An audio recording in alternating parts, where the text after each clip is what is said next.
Selamat malam Bapak, Ibu, dan Saudara kekasih Tuhan.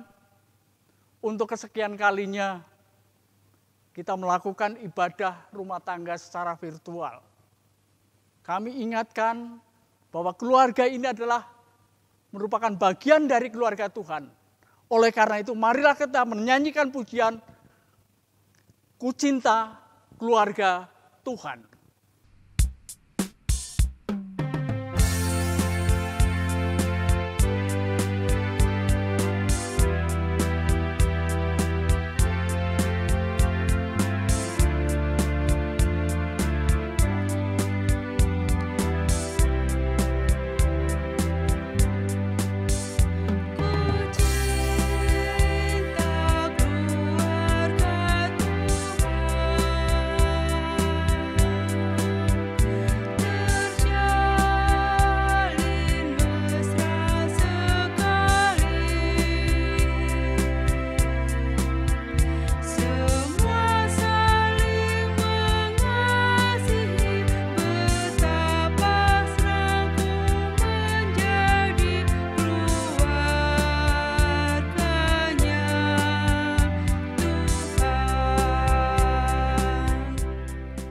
Marilah kita menghadap Tuhan dengan nyanyian syukur, bersorak-sorai baginya dengan bermazmur.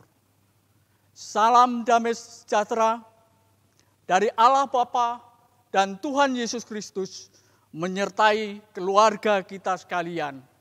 Amin. Marilah kita nyanyikan Kidung Ria nomor 16, bait yang pertama, Ku memasuki gerbangnya.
Tibalah saatnya kita bersama-sama akan mendapat sapaan melalui firman Tuhan. Oleh karena itu, marilah bersama-sama kita berdoa. Allah Bapa Surgawi, pada saat ini kami datang ke hadirat-Mu ya Bapa. Kami naikkan syukur atas penyertaan-Mu di dalam kehidupan kami. Sehingga pada saat ini kami masih boleh untuk melakukan ibadah di tengah-tengah keluarga kami masing-masing. Kerinduan kami ya Bapa adalah kesapaan daripada-Mu ya Bapa.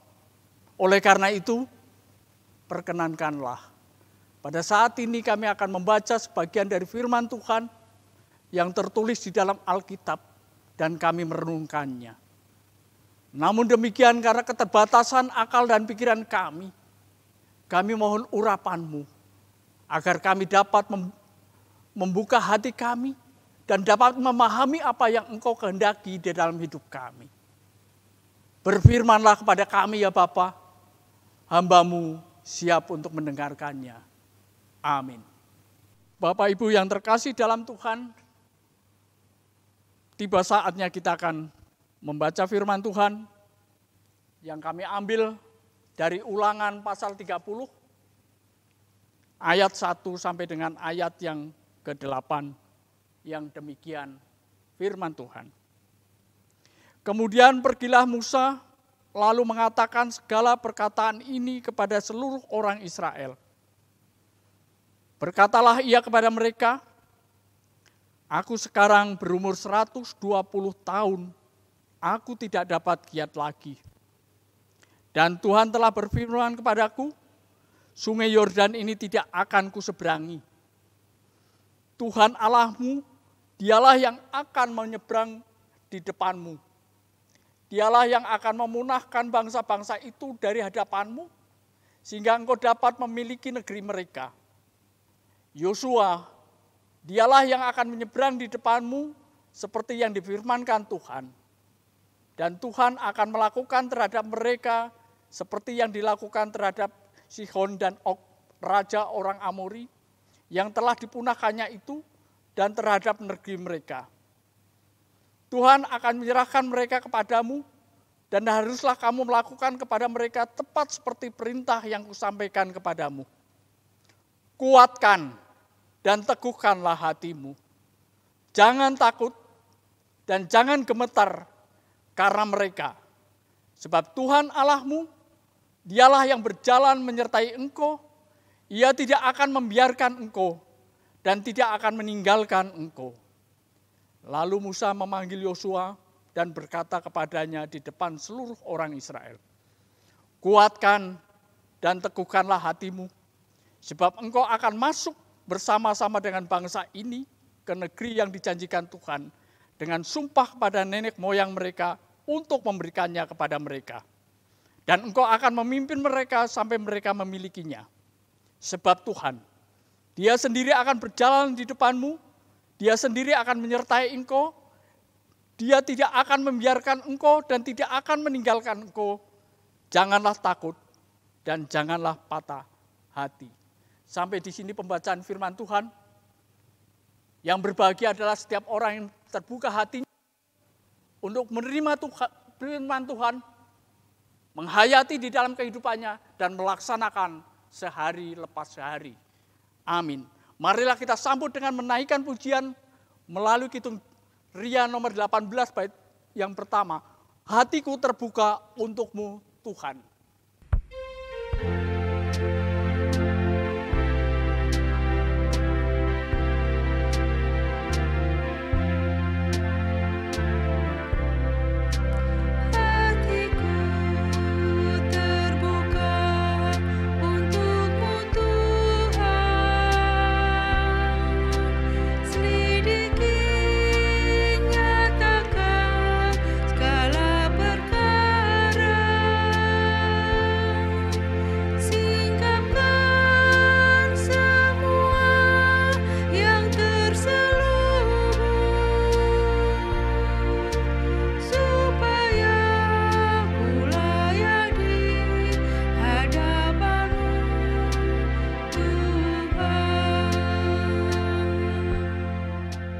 Sebagai dasar renungan kita pada malam hari ini, saya ambil dari firman Tuhan ayat yang ke-8 bagian B. Dia tidak akan membiarkan engkau dan tidak akan meninggalkan engkau. Janganlah takut dan janganlah patah hati. Bapak Ibu yang terkasih di dalam Tuhan Yesus Kristus, perkenankanlah saya mengambil judul renungan pada malam hari ini. Allah tidak akan meninggalkan umatnya. Bapak Ibu yang terkasih di dalam Tuhan Yesus Kristus, perikop yang kita baca pada malam hari ini adalah bagian perikop pesan Nabi Musa kepada umat Israel. Di saat umat Israel itu berada di bagian timur Sungai Yordan, menyeberang Sungai Yordan dan memasuki tanah Kanaan. Menyadari bahwa Nabi Musa tidak diperkenankan untuk masuk ke tanah Kanaan. Oleh karena itu, Nabi Musa perlu memberikan petuah-petuahnya. Agar supaya bangsa Israel meneguhkan hati. Meneguhkan kemauannya untuk menyeberang Sungai Yordan memasuki tanah Kanaan. Hal ini diperlukan Pertama, karena Musa menyadari bahwa Musa tidak akan ikut masuk ke dalam tanah Kanaan. Dia hanya sampai di bagian timur Sungai Yordan. Dia hanya boleh melihat tanah perjanjian yang akan diberikan kepada umat Israel. Selama 40 tahun, perjalanan umat Israel dari tanah Mesir ke tepi Sungai Yordan ini dipimpin oleh Musa. Oleh karena itu, jangan sampai setelah sepeninggal Musa, orang Israel ini menjadi berkecil hati. Karena Musa juga menyadari bahwa bangsa Israel masuk ke tanah Kanaan itu bukan persoalan yang mudah. Karena tanah Kanaan memang tanah perjanjian, tanah yang diberikan Allah kepada nenek moyang bangsa Israel. Tetapi tanah Kanaan pada waktu itu bukan berarti tanah seperti padang belantara atau tanah yang kosong yang tidak ada penghuninya. Tetapi di tanah itu, di tanah Kanaan, itu sudah ditempati oleh berbagai macam bangsa. Inilah yang akan dihadapi oleh bangsa Israel. Dia harus merebut tanah itu dengan suatu perjuangan. Bukan dengan perjalanan yang begitu lancar. Tapi ada perjuangan yang harus diperjuangkan. Dan pada bagian ini pula, Musa juga memberikan tekanan kepada bangsa Israel bahwa penggantinya adalah Yosua. Supaya bangsa Israel itu juga mengikuti pimpinan-pimpinan Yosua. Karena Allah juga akan menyertai Yosua beserta dengan bangsa Israel dalam menyeberang Sungai Yordan. Bapak, Ibu, dan Saudara yang terkasih dalam Tuhan Yesus Kristus, mempelajari tentang sejarah bangsa Israel ini, ternyata bahwa umat pilihan Allah itu bukan berarti bahwa umat itu terbebas dari segala kesulitan dan penderitaan. Selama 40 tahun perjalanan dari Mesir sampai menjelang masuk ke tanah Kanaan, bangsa Israel harus menghadapi berbagai macam rintangan. Kalau kita lihat di dalam peta, antara Mesir, tanah Gosen dengan Kanaan, itu hanya berapa kilo. Tetapi dia harus memutar perjalanan selama 40 tahun. Mengalami berbagai macam kesulitan. Apakah Tuhan menghendaki supaya bangsa Israel ini menjadi bangsa yang tertindas? Binasa? Tidak.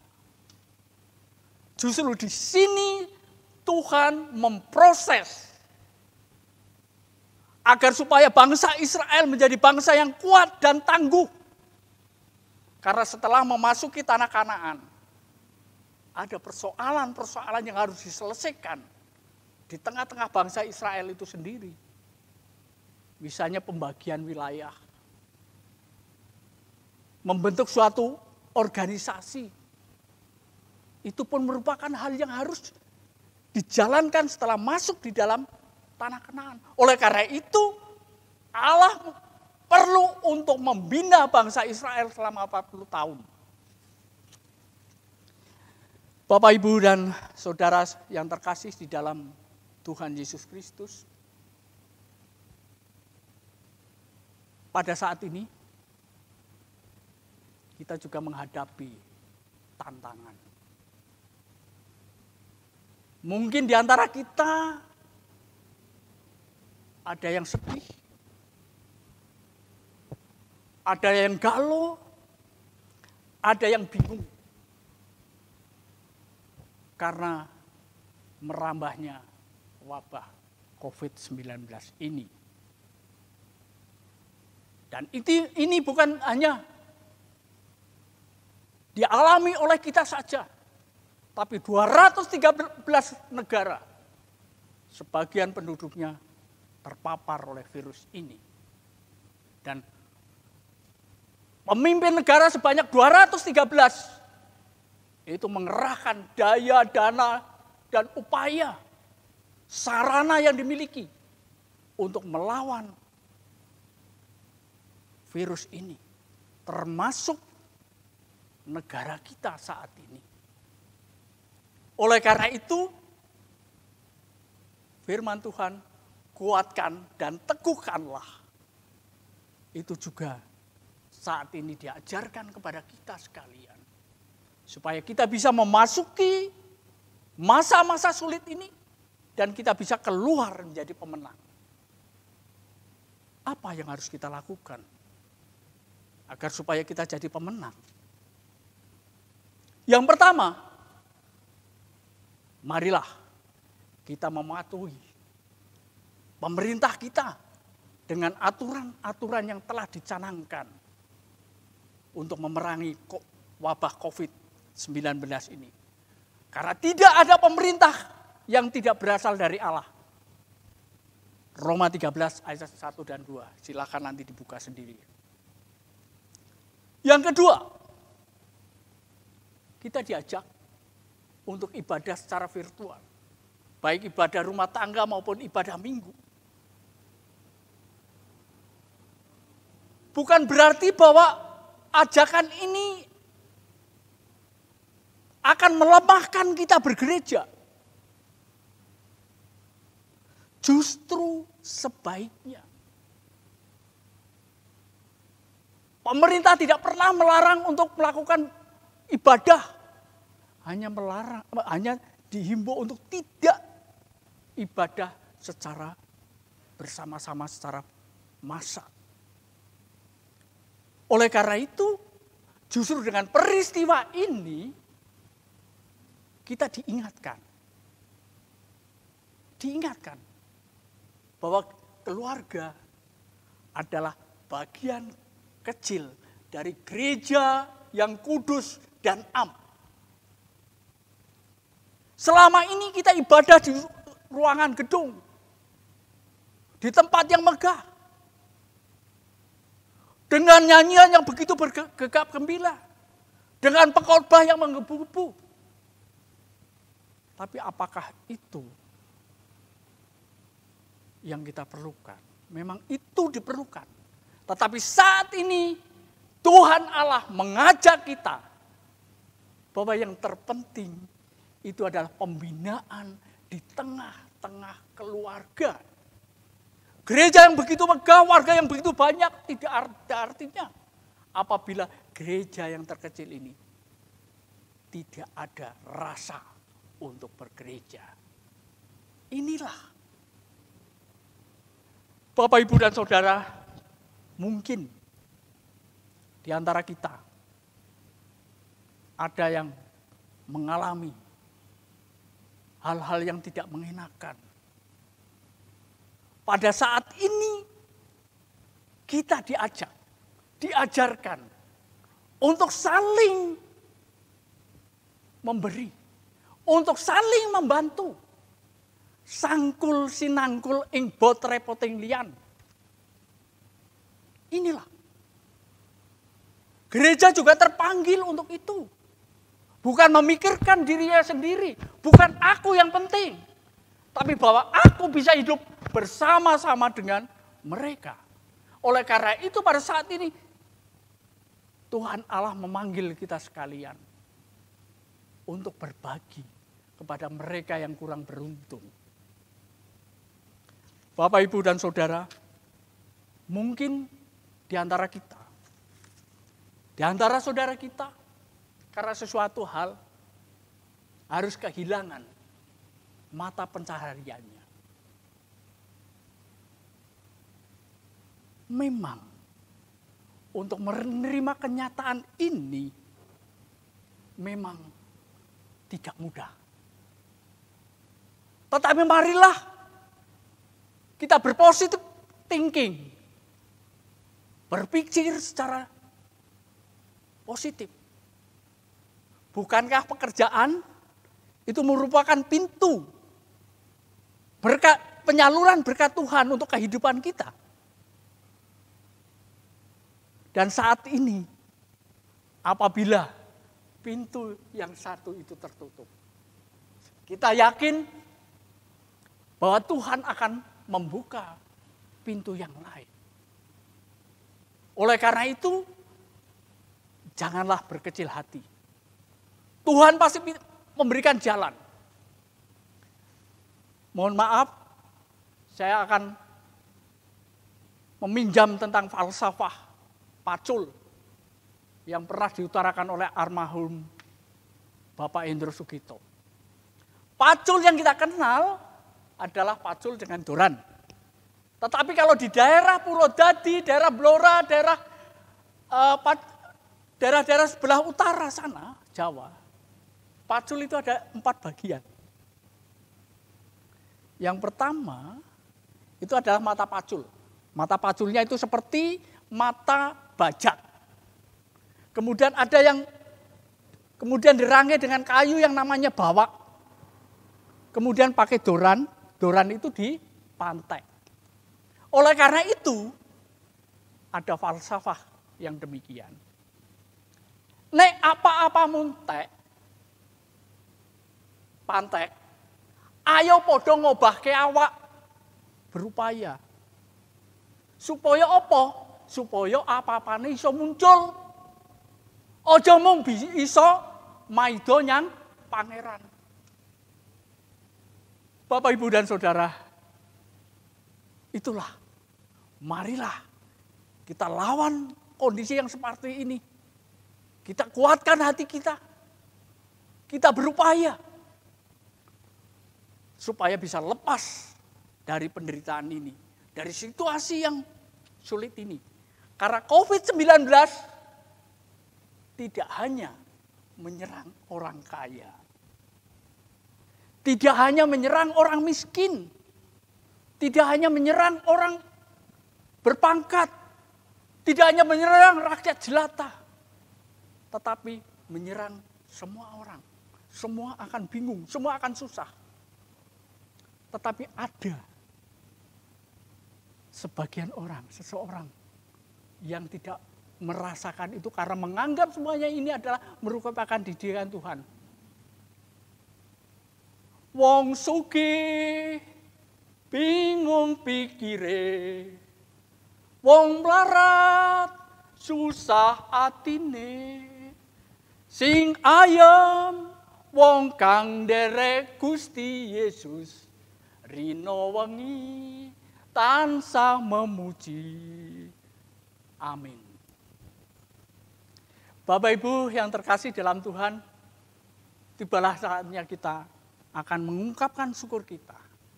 Marilah kita serahkan persembahan kita yang telah kita persiapkan masing-masing dengan diiringi pujian Kidung Jemaat nomor 302, bait pertama kita nyanyikan 2 kali.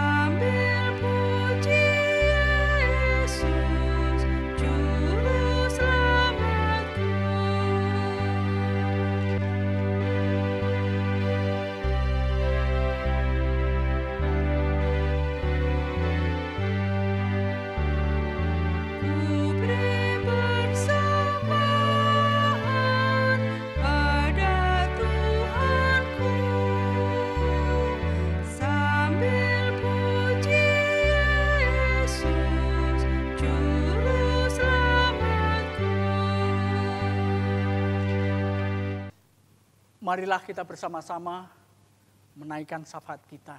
Marilah kita berdoa.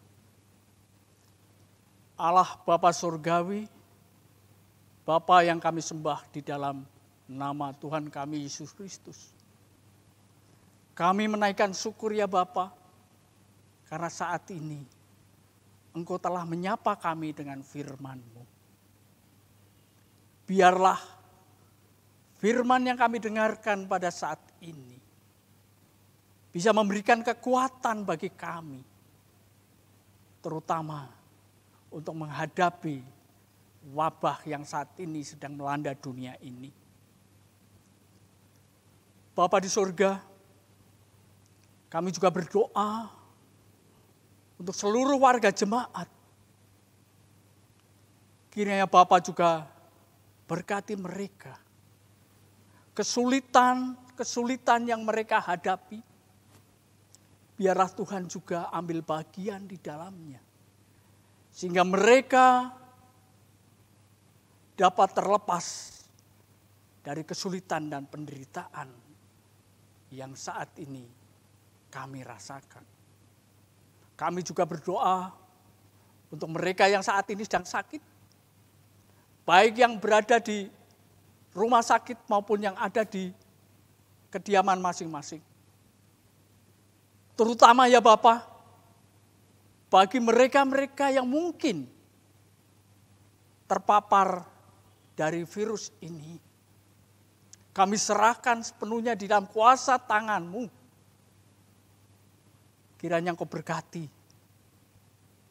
obat-obatan dan upaya yang saat ini digunakan untuk kesembuhannya.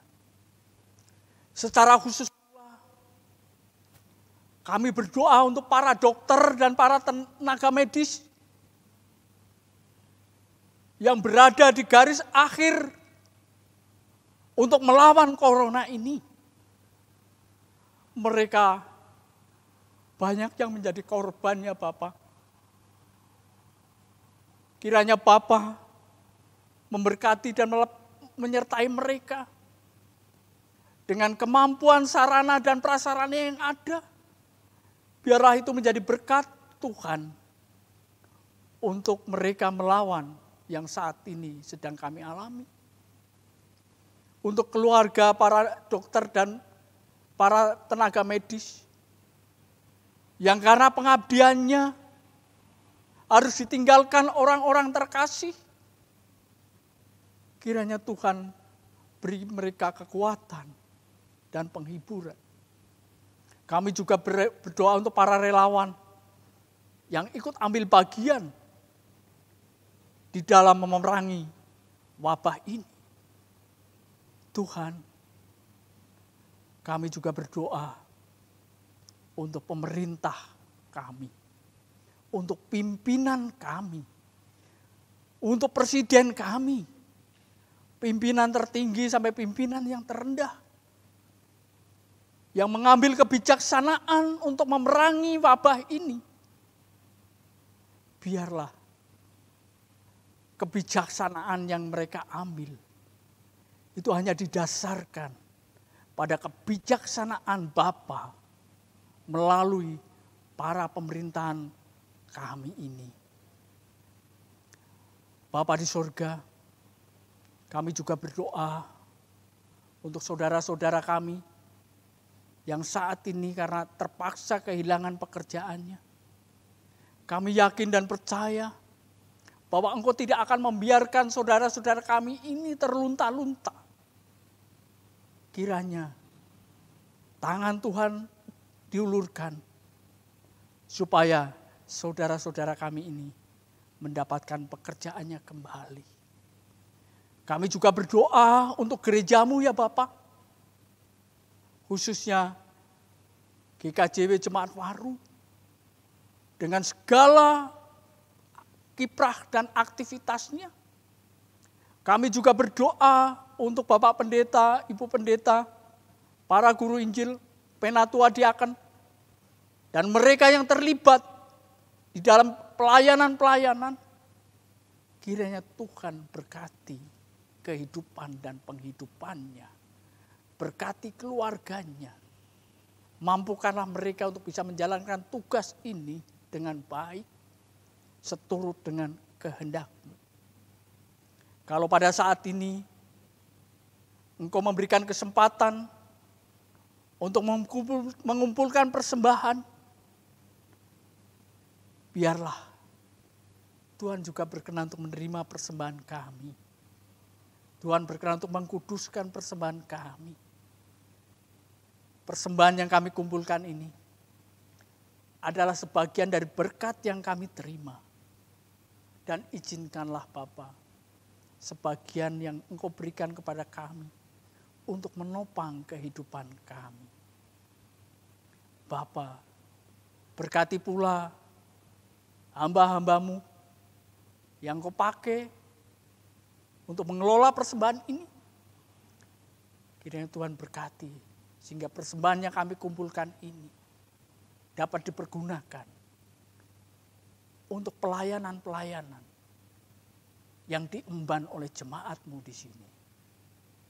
Demikianlah Bapa, seru doa kami. Ampuni akan segala dosa dan kesalahan kami ini. Doa yang kurang sempurna ini kami naikkan di dalam satu nama Tuhan kami Yesus Kristus yang telah mengajarkan doa Bapa kami.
Marilah kita akhiri ibadah rumah tangga kita ini dengan bersama-sama mendengarkan firman Tuhan yang demikian. Bersukacitalah senantiasa, tetaplah berdoa, mengucap syukurlah dalam segala hal, sebab itulah yang dikehendaki Allah di dalam Kristus Yesus bagi kamu. Marilah kita menaikkan pujian melalui Kidung Jemaat nomor 408 bait yang pertama. Di jalanku ku diiringi.